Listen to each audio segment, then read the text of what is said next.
you. Well, as we ring in the new year, Belfast's iconic waterfront is celebrating a new chapter of vibrant maritime heritage. Under the banner, Maritime Belfast Trust, already there are ambitious plans underway, as Rita's been finding out.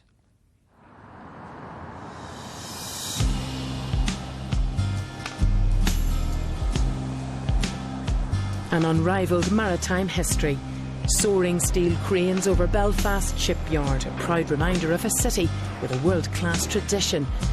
Sail away with me, honey, put my heart in your hand. It may not crash and clamour to the sound of shipbuilding today, but still a busy port. It's home to one of Europe's largest waterfront regeneration sites, an iconic harbour with ambitious plans and stories to tell. We've scoped out 17 projects, and they're everything from lighting the waterfront, from daytime right through to the evening time. New play areas dotted along the waterfront, an outdoor museum. We really want to bring the artefacts back into the area. We've got docks, we've got slipways, we'll bring them to life, but we've got also hundreds of artefacts that former employees have actually donated to us over the years. We want to display them and their stories, and none of this would have been possible if it wasn't for the fact that this site was the largest shipyard in the world. It employed 30,000 men and women who worked in the shipyard, local people, and their stories have all come through in those projects. It's hard to imagine all of this not being here, but as it turns out, this was an unlikely place for a shipyard. Never mind, an incredibly successful one. Although we had the wood here to build the wooden ships, we did not have the other natural resources to build the steel and iron ships. We didn't have the iron ore, nor did we have the coal. And in addition to that, the river was actually too twisted and it had to be given two cuts in the 1840s in order to make the river wider, that they could bring vessels in and out. But by the early 20th century, Harland and Wolff dominated global shipbuilding, employing 35,000 workers. They'd become the most prolific builder of ocean liners in the world.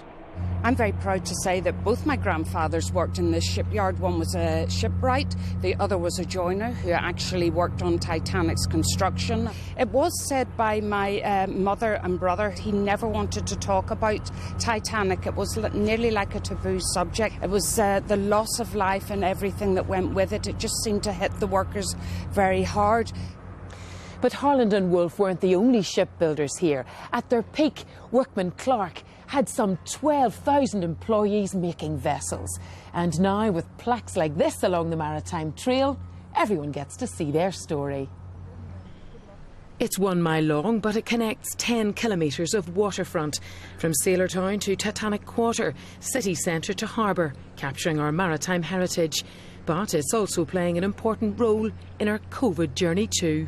When in the early days in March, I came down here every day and just had a quiet time on my own. It really helped my mental health in a big way. I had a sense of peace, a sense of belonging down here, because my father worked down here in the shipyard. And for me, during COVID, this was my source of peace in the midst of all the uncertainty and all the fear. And as we march forward on a COVID recovery, here at the waterfront, there's exciting developments too. One of our next projects in the pipeline is the Sand Yard. It will be the largest musical instrument on public display in Belfast, and it really is a group of wind chimes that have been developed to mimic the sounds of the shipyard, the clashing, the banging, the metal against metal, to bring those memories back to people.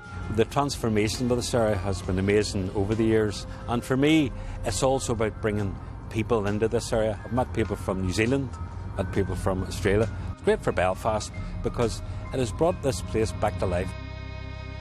Oh, it's wonderful. Well, still to come.